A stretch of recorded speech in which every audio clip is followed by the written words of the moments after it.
Hello, happy Monday. Shelly Wasso coming to you live from Chicago. I am asking you, do you like to gamble? Do you like to gamble? So I am excited about this topic because it's all going to be about your self-worth. Your self-worth. So anyway, first of all, hi, this is Shelly Wasso coming to you live from Chicago. If we have not met yet, my name is Shelly Wasso. I'm a full-time corporate executive mom of two amazing boys, married to my high school sweetheart. I am a multipreneur, and I am here to teach you all things on how to do it rich, because it's super important to find richness in all areas of your life, and I got some tips for you. So if you're catching my live video, say #DoItRich. If you catch the replay, let me know you're watching and where you're coming in from, because it's super cool for me to see who's watching. So I'm going to start off with a quote from Beyonce that says, "I don't like to gamble, but if there's one thing I'm willing to bet on, it's myself." I don't like to gamble, but if there's one thing that I like to bet on, it's myself. So there's so many times in life where we doubt ourselves, and we need to learn to believe in ourselves more and understand our self-worth. So that is my tips that I'm going to share with you today. First, though, the real question is, do you like to gamble? Like real gamble. We actually, I like to gamble, not a serious gambler, but I do love to play Texas Hold'em. It's one of my favorite games. Not one of my favorite. It is if I'm playing a money card game, one of the ones that I know how to play the best. So that's my favorite. If you like to gamble, what's your favorite gambling game? Are you like a blackjack person? Do you like roulette? What's your favorite game? So anyway,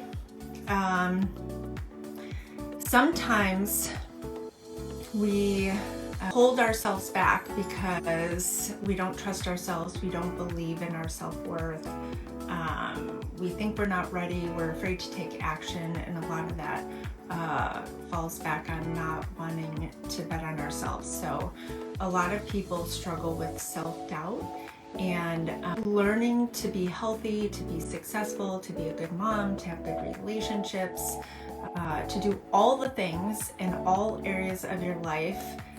You have to believe in yourself. So if you want to find success in all areas of your life, you need to believe in yourself. And so it's super important. So I'm going to give you 5 tips. The 5 tips. 1, trust yourself. I promise this is where all the confidence comes in, when you learn to trust yourself. So we have a lot of regrets in our decision making. We don't think that we're good enough, and we have to learn to trust ourselves. And sometimes some ways to do that, you don't have to be perfect to trust yourself. You just have to learn to trust yourself and not have those self-doubts. And some ways to get through that could be through meditating, journaling, gratitude. I will tell you that my mentor at one point in time made me write gratitude for a week about myself and why I'm a badass. So writing gratitude, like have you ever wrote gratitude for a whole week just about yourself, like all the things about why you're so amazing? Because a lot of times we always are grateful for everybody else, but we also have to learn to be grateful for ourselves, and we have to understand why we're so good and the great qualities about ourselves. And then once you understand that, that's where some confidence comes in, and then you start gaining trust in yourself, and then success will follow. Yes, that was a tough one for me to write about myself. Number 2 is to talk to yourself. So, do you ever talk to yourself? And I don't mean just on the hard days, but really talking to yourself is normal. So I'm just telling you it's normal to talk to yourself. It helps you to get clarity, and it lets you organize your thoughts. So just know if you are talking to yourself, or you find that you're looking for a way to help organize some of your thoughts, talk it through with yourself, and that's okay, it's normal. We have like thousands of things that are going through our head. There's just so many things, and to be intentional with our time and conscious with those thoughts in the moments is difficult. It's not easy. So talking to ourselves is okay. And it is not easy to organize those thoughts. Number 3, don't let fear stop you. So you hear this all the time. I am just going to give you an example. But fear is false evidence that appears to be real. And I'm going to give you an example, my example. I did a video on this a while back about fear, so I'll have to do another video. And I actually, I have advice too, but here's an example. So we took a trip a few years back to Las Vegas. We jumped off the stratosphere, which is the, let me think. I think it's the, how am I forgetting this now? The 82nd floor, 80 something floor, 80.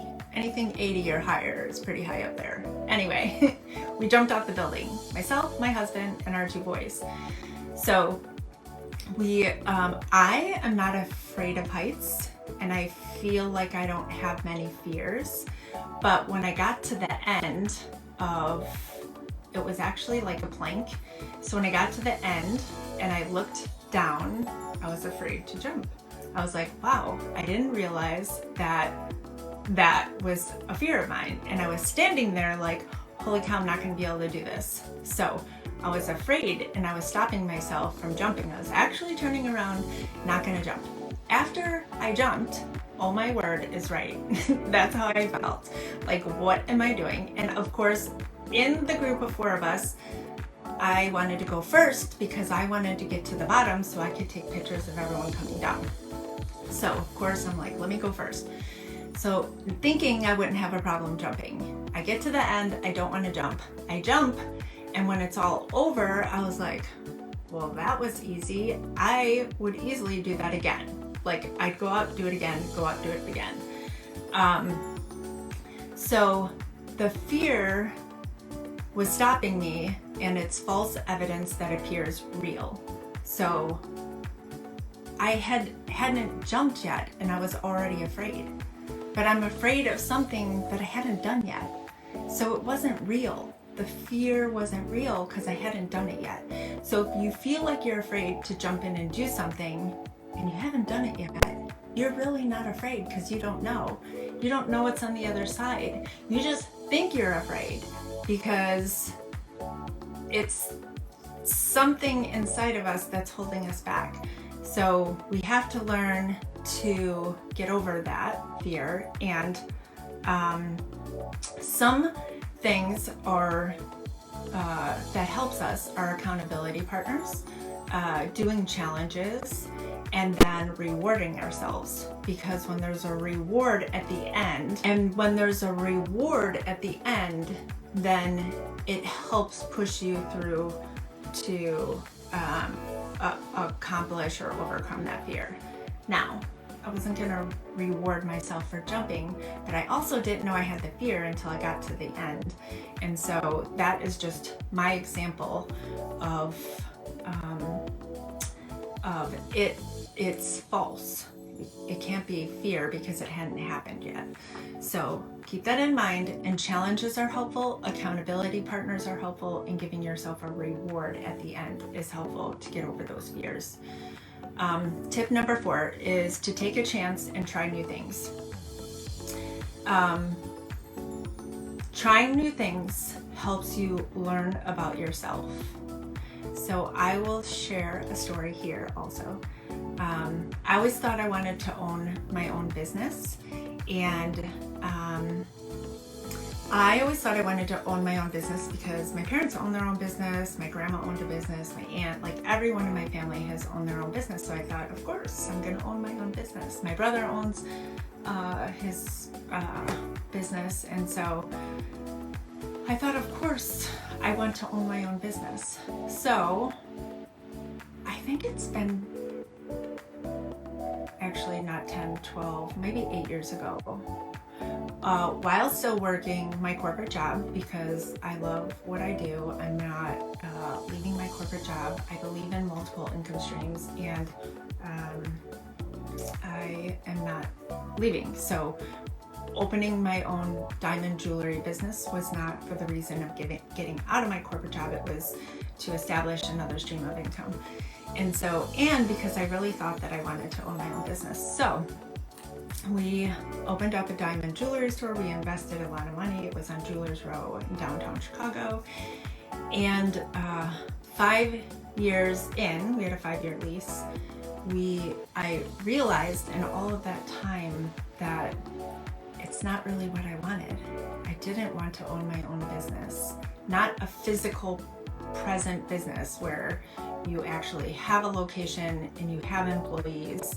An online business is much different, and I am enjoying my online business. Totally different than having a physical store with products, diamonds and rings and earrings and necklaces and engagement rings and all of those things, watches. And so with employees and all that. And so what I realized is that that's not really what I wanted. And I had some regrets of doing it. And I had regrets for the money we invested, and I had regrets in the time that I spent. But what my husband told me is, he said, if I didn't go through that process, in my mind, it would have always held me back from my other successes, because in my mind, I would have always had it there that I wanted to have my own business, and it would have held me back from all these other amazing things that I'm doing because I didn't try. So just because I'm saying take a chance to try new things, sometimes you have to try a thing and it doesn't work, and you have to try a thing and it might not work, and you might not find your thing until the third one that you tried. Or it could be trainings. Anna and I just had this conversation. You could have several trainings before you find the training that's the one that like skyrockets you. There's you have to try new things to find the ones that fit for you and that work. And that's how you learn about yourself in the process, and then success will follow. So tip number 5 is let a coach or mentor help. We get so stuck in our own mindset that coaches and mentors can help you, and accountability partners. Like, you can have coaches and mentors are amazing, and then accountability partners. My husband was a great accountability partner today, because I had a huge full plate since 5:30 this morning, and one of our goals is to walk together. And I knew I had to go live. I had all these other things going on after a full day, and he was like, come on, put your walking shoes on. And I'm like, okay, let's do it. And then after, when I really was not wanting, I did work out this morning, and I was like not wanting to walk because I had so many things still yet to do, and I wanted to come live. And he was like, get your walking shoes on and you're gonna go do your live video. And I was like, oh yes, now I feel amazing that I did all that. So mentors, coaches, accountability partners, they're necessary. They're tools and techniques, and they help and push us to do new things and try new things and hold us accountable. We hire personal trainers to help us work out and get healthy. So why wouldn't you hire somebody to help you find success in your business life, or another stream of income, or something new that you're doing, or personal development, or whatever it might be? We hire people for personal training. Why wouldn't you hire somebody to help you in your path of success for your business? It works. They work, and I truly believe in them. I love all of the investments that I have made so far, and I love what I'm doing, and I love giving back, and I love the one that I have to offer, Do It Rich, and I'm so excited for more to come. So anyway, I hope that all these ideas have helped you. Remember, if you don't like to gamble like Beyonce, make sure you bet on yourself. It's one thing that you should always do, is bet on yourself. My five tips: trust yourself, talk to yourself, don't let fear stop you, take a chance and try new things, and let a coach or mentor help you with accountability. I hope you found that to be of value. Have an awesome week, and you are welcome, Ann Butler, and we will see you soon.